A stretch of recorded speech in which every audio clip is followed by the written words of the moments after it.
Ellen Degeneres is one of the most likable hosts on television, and it's largely due to the types of jokes that she makes. Almost every host is funny, but Ellen's style of comedy has a way of instantly endearing her guests to her. Where will you raise the boy?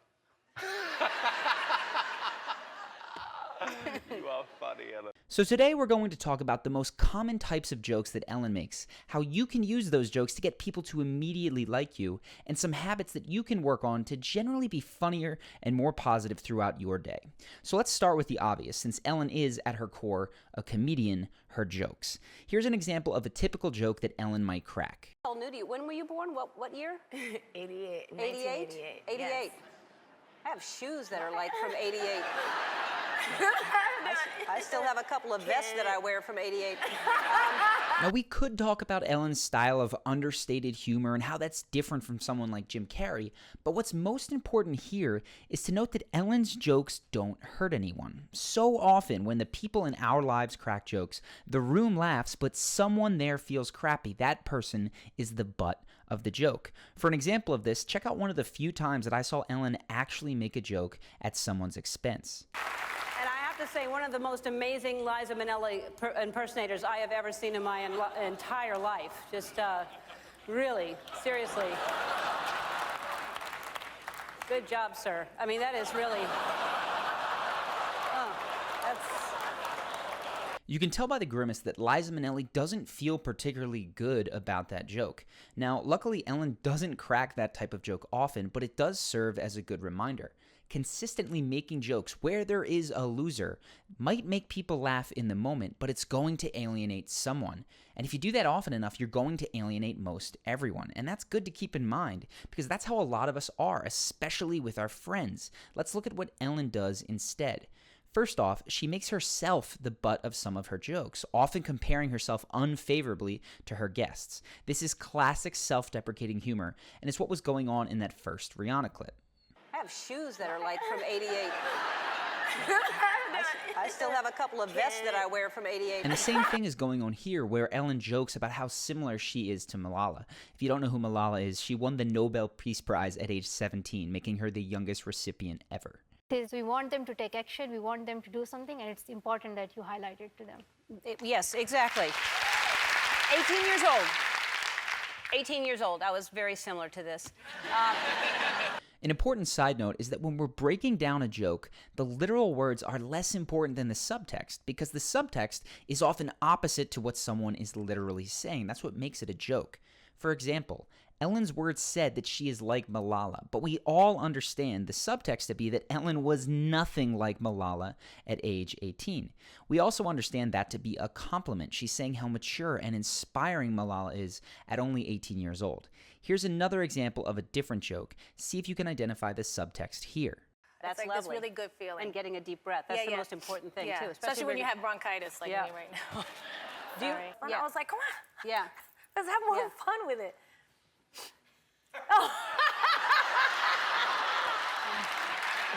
There's no words to this joke, but the subtext might be something like, Jennifer is sick and I don't want her to touch me.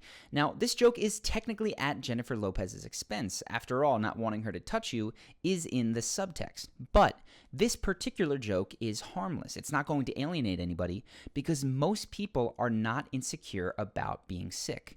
Why?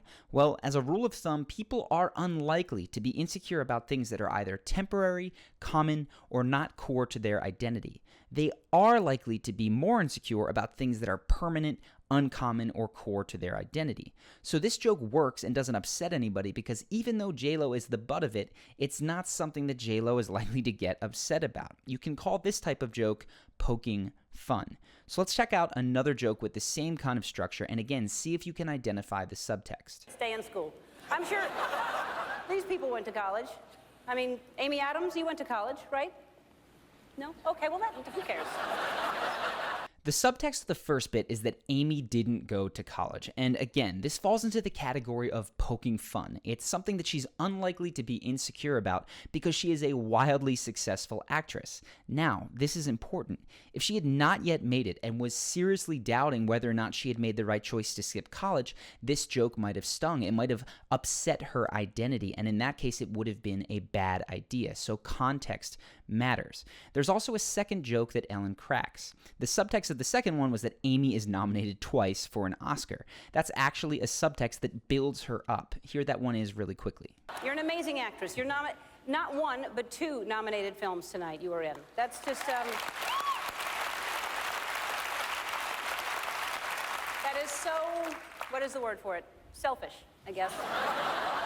This is the gold standard of jokes that create instant likability. You can call them ego boosters because when you make people laugh while commenting on how successful, good-looking, kind, or likable they are, they will immediately like you and want to spend more time around you. So, reflecting back on a time that you recently made people laugh, ask yourself, what kinds of jokes were you making? Were they self-deprecating, poking fun, ego boosters, or were you making jokes that had a loser? It's important to know because the first 3 tend to improve relationships, while jokes that have losers can actually be damaging to those relationships. And if you're stumped, it's possible that your jokes fall into a category of jokes that are just silly. These are jokes that make people laugh simply because they're a surprise to them. For example, you might have a play on words like this one. Amazing performance in 12 Years a Slave. She is from Kenya. She is a Kenyan. And Barkhad Abdi is here. He is nominated for a Captain Phillips. He's from Somalia. He is a sommelier, so he knows a lot about wine, and that is impressive. Or it could be just a random surprise, like walking up behind someone while they're rehearsing and making a bunch of noise. That's probably what it's going to sound like. I'm going to go out and say exactly that now. Or simply making something preposterous up, like Ellen does with Will Smith when she tells him that he has to finish hosting the Oscars for her. They said that you... I quit and you're taking over? You should finish it. Finish it for me. Listen, Ellen had to leave. We have opportunities to make these kind of silly jokes all day long, but I notice that very few people actually do. Most people move through life on a kind of literal autopilot, even though we usually all laugh when people are silly with us. So the big question is, if silly is so much fun, why is it so difficult for some people and so easy for others? Why do some people always give the boring, literal answer, while others have an easier time being playful? Ellen provides a few clues which you can incorporate into your own life, and these might seem random, but a lot of the goofy things that she does on her show prime her to be playful for the rest of the day. For instance, there's the mint toss at the beginning of her show where she chucks a mint in the air and tries to catch it. It or not, and because you make it look crazy easy. It's insane. I've tried it before, and it is not as easy as you make it look. No, and I don't even know why I started that. I just kind of love to have fun, and it's sometimes I think, why am I doing that? I walk out and throw a mint in the air, and it's sort of just a challenge for myself, just to kind of start in a playful mood. Yeah. There's the constant dancing, singing, and goofing off, which is something her show has become famous for.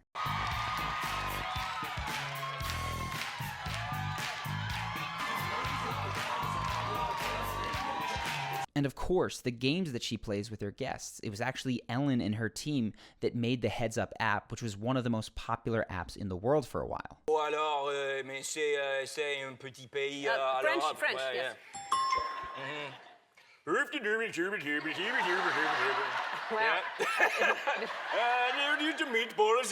Yeah. Swedish. Yeah. Obviously, Ellen has the support of a talk show and a team to make all of these games into a larger-than-life reality, but you can incorporate the lessons that Ellen gives into your own life, and those will help make you more playful on a day-to-day basis. First, find a simple ritual like the mint toss that makes you smile. Do it at the beginning of your day or prior to walking into any interaction.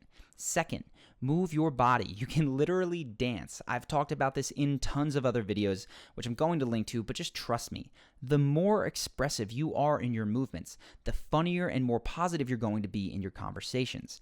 And then third, find a way to bring actual games into your interactions. I admit, you cannot always do this in a professional environment, but in the social world, you can whip out the Heads Up app on your phone if you find a conversation turning boring. I know it might sound silly, but one round of that, and it is amazing how people brighten up and open up conversationally. The point is, make sure to prime yourself to be playful. It's because Ellen has created a lifestyle that makes her more fun and positive all the time that she makes a really incredible first impression. But of course, fun isn't the only piece you need. If you want to consistently make a great first impression, there are 4 emotions that you want to hit in order. Most people totally get the order wrong, even if they do hit the emotions, which is why they don't always make a great first impression. If you're curious about those 4 emotions, and more importantly, what order you need to hit them in, go ahead now and click the screen. It's going to take you to another page where you drop your email, and you can get access to a video that's going to show you those emotions and the order that you need to hit them in, so you can use it today. Also, if you haven't done so yet, make sure to subscribe to the channel. We make a new video every single week that's going to help you master some element of your charisma. This week, it was charismatic humor, but we've been known to cover everything from confidence to storytelling to leadership. So if you don't want to miss a video, go ahead and click the button to subscribe now. Any suggestions, leave those in the comments below. I'm compiling a long list now, and I go through it whenever I need a new video idea, which is basically every single week. So make sure to write down any topics or celebrities that you'd like to be covered. And of course, I hope that you have enjoyed this video, and I look forward to seeing you in the next one.